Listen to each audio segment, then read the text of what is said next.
Welcome back to Bloodstained Curse of the Spoon 2. Drinking hot chocolate. Look, she's poking at him. He says, Fuck. And he's like, dude, get away! He's like, stop it! Girls have cooties. And then putting it in his eye. Alright, cool. Here's my boy Robert. Oh, All yeah, cool, okay. so He's the long-range guy. He has a gun. He does. Is that why He we're can, best friends? He can jump off walls like Grant the Nasty. I Pretty said cool. that. I made the best friend comment because Gabe said that he has carried him through the game so far. Yes, sir. I want to find out why I'm best friends with him. I feel like I'd be best friends with Dominique because she's an exorcist, and I've been trying to get my hands on the exorcism right for like 3 years. Anyway, Then again, I haven't asked anybody for it, so that's probably why I don't have it. Robert also just does like duck and crawl maneuvers, which actually allows him to shoot lower to the ground and like attack lower to the ground than any other character. Oh, I can duck and crawl. He and I have so much in common. Stop. And yeah, he's got the long-range gun attack. Gun attack. Long range gun, isn't that or sword? Isn't that just a spear? Yes. For his neutral special, Javelin. Robert wields a gun. For his neutral special, he wields a gun. I love this. When he summons arson, it turns into gun He special. summons arson. Alright, so here's why Robert is, in my opinion, the fucking sick nasty. Well, he's not the sick nastiest character in the game, but he's definitely up there. He's dope as fuck. So, alright, so you know how like you can do like the crawl, like the ducking things, and it like helps you like evade attacks, and you can also shoot low. Alright, so there you go. So, right. My brain doesn't work so well when it comes to motion dodging. So like jumping over things, I don't know what it is. Like, I mean, I'm good at it, but Oh, this being guy. able to like jump in. Oh fuck, this guy, this exploder man. Like in Bloodstained 1, they moved backward before they exploded. Yeah, But they just explode immediately in this game. they just run at you and explode. Anyway, so Explode the Pokemon. Oh yeah, he also has this like grenade thing that like yeah, the rolls along roller the ground. frag. Oh my god, dude, the roller frag is so good. You know, it's it's no insane. wonder Gabe's into this guy. Gabe's a bit of a military buff. Yeah. This dude is also just okay. So Gabe is like, Gabe is the Kensuke Ida of Smash Team games. That's your boy. That's not Yeah, really a remember when you compliment were either. trying to Oh yeah, buy and he's a got this tank? wall jump. That's He not does have really a a sick wall. compliment either because Kensuke doesn't get to pilot an Eva, and he spends the whole series talking like this. Yes, sir. That's your boy. And Gabe, also, remember when you were that looking to voice buy a actor, tank? that voice actor also played Gordon in the Fire Emblem OVA. But Mars. But Mars! Also kind of fucked this section on the low. Also, Gabe, just a you little can bit. finally reliably record Fire Emblem 1. I can. Thank you, Nintendo. Nintendo decided let's actually localize a game that went Japan only, Finally. along Jesus with Christ. quality of life upgrades.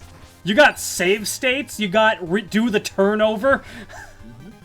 Casual mode so your units don't permadeath. I pre-ordered the collector's edition just because while I'm not a Fire Emblem fan and I've never played a Fire Emblem game to completion before. In fact, I've barely played a Fire Emblem game for more than 30 minutes. But I was really captivated by what the collector's edition contained, particularly the replica NES cartridge, NES box, NES manual, the Nintendo Power poster. Nintendo Power. It's just like they're saying, "Hey, sorry for skipping it. Here's what would have happened if it was actually released on the NES." Our bad. But anyway, yeah, as a collector, I often eat shit up like that. So, Carrie, you were saying a thing. Hmm? You were saying a thing earlier. Remember when you wanted to try and buy a tank? I still want to. Yeah. Nice jump. Nice jump. Death. Anyway, let me just Rip. give my so that little You- armadillo grenade, the roller frag, right? yeah, Okay. Here's why it's so sick. So it's just intended to really hit ground targets, right? yeah. Wrong. See this little fucker, the flying bumblebee man? You can throw the frags and it'll hit him Flying because it goes Bumblebee in an man. arc. You can throw these frags at dickhead enemies later in the game that just, oh man. Yeah, get it's fucked true. The idiots. fact that he can lob it instead of just like bowling it around Yeah, really is works to nice. its favor. It's I like it a lot better than starting fucking sub weapon, the spears. I think it's a good replacement for. I think the spears make a good substitute for Miriam's triple daggers, but I don't think they're as good as Miriam's triple daggers. Not even close. Because that was, in my opinion, the best sub weapon in the first game. Mm-hmm. I also liked was it Alfred's fucking giant ice spear? Oh yeah, that one. Alfred had a lot of good shit, but I only used him so much because his health bar was so small. Yes, hey, kind of like this game. Also, but that prone shit, okay. Like I said earlier, my brain just isn't really wired that well to like, or just wired good to like, you know, do motion dodging. He has but, caveman like, brain. Yeah, but stationary dodging I'm really good with, like frame perfect sometimes. But I don't know, I guess it's just like my rhythm game background, because, you know, everything comes towards you, and then you do something, and I didn't know you had a rhythm game background. Yeah, you know, Taiko Drum Master. Oh my god. Okay, you know what I want to see now? I want to see Gabe play Taiko against Will.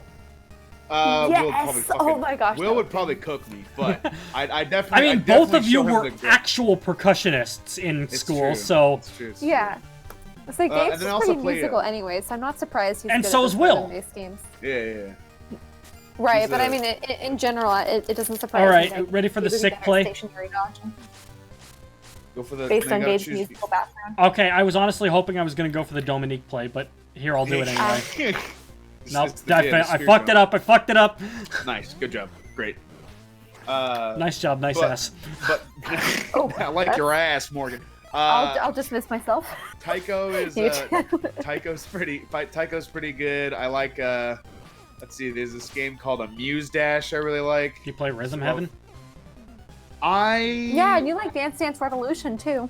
I do like DDR. Even though that one requires a whole lot more effort. Isn't DDR a Konami series? Yes. Do they still make it, or have they put that on hold along with all their other series as well? I mean, it's an arcade game. They just mass produce them. So they make the same game but with new songs. Yes, sir. Kind of like Guitar Hero. Remember DDR Mario Mix? Yes. And how Waluigi was the sick player? Because, I mean, who else? Oh, these guys are fucking dickheads. I like them though, the little shrub goblins. Shrub goblins. Cool. Yeah. You know, I know those are supposed to be like eyes, but I'm looking at it like a mustache. I thought it was a mouth when it opened up too. Oh, I see that too. All right, sick play, successful. Go. Nope, nope, I fucked it up. Good job. I feel like that spear jump is also just kind of wonky sometimes. I don't know, maybe it's just me. I have a lot of trouble getting it right myself, so it's definitely not just you. All right, big. And I mean, I get better at it throughout the game. Like this was actually only my second playthrough after I beat the game when it came out in July. Ooh, By the way, can we talk about that? Like, I just like how suddenly this game was announced and how quickly it came out afterward, because, like, you know, New Game Plus Expo, the one highlight of New Game Plus Expo, where it's just like, oh, by the way, Bloodstained Curse of the Moon 2, and it's like, now, it's still in development. So we don't have a definite release date yet, and then, like, a week later, it's like, oh, yeah, it's coming out next week.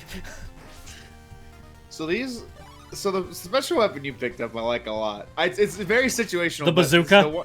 The one use is just that. Just fucking a one-shot thing. Like, I don't use it a ton, particularly because it's got short range and a lot of pushback, but yes, it hits really hard. Especially when we get to the ice stage, that I found quickly that, man, that thing sends you far. I mean, the ice stage... Whoa, you disintegrated that. Oh, these are the introductory stages, like, you know, they clearly intend for you to use the specific character you just got, and the ice stage was not so much designed for Robert. No, sir. We'll get there when we get there. But, yeah. Yeah. I think Robert's a pretty cool gamer, man. He's got a cool, very little health, but that's because you can just bully things from like 600 yards away. It's pretty fun. I get more use from him than I did Alfred, because again, Alfred was really only useful for taking care of very situational enemies and obstacles. But Robert is like, if I want to play the safe game, I can just like take the enemy out from a distance and then just suddenly swap out to the character with more health once I get to the platforming. Actually, maybe Robert's better for the platforming just because of his smaller health bar. Yeah. Well, also, He's less risky, you know? Yeah, I found out pretty quickly, too, that if ever you panic and you're playing Robert, spamming spacebar will actually save your ass. Oh what does spacebar do? I played the Switch version. It's the wall jump. Ah, so it's the jump button then. Yeah, it's a Switch. The jump button. Just you press the spacebar to jump in the Steam version? Yeah, I mean, AD is move, spacebar is jump, Q and E is switch. When I'm playing on a keyboard, I'm particularly accustomed to like arrow keys to move and like ZXC for buttons. Yeah.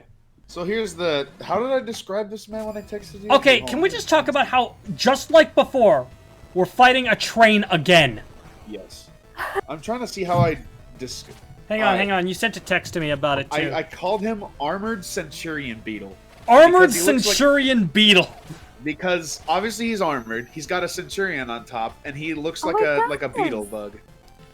But it's also supposed to be like a train engine, too, yeah. right? Although, is it pushing you? I feel like... I like how, like, this time, like in the first game, we were just kind of fighting the train's coal engine.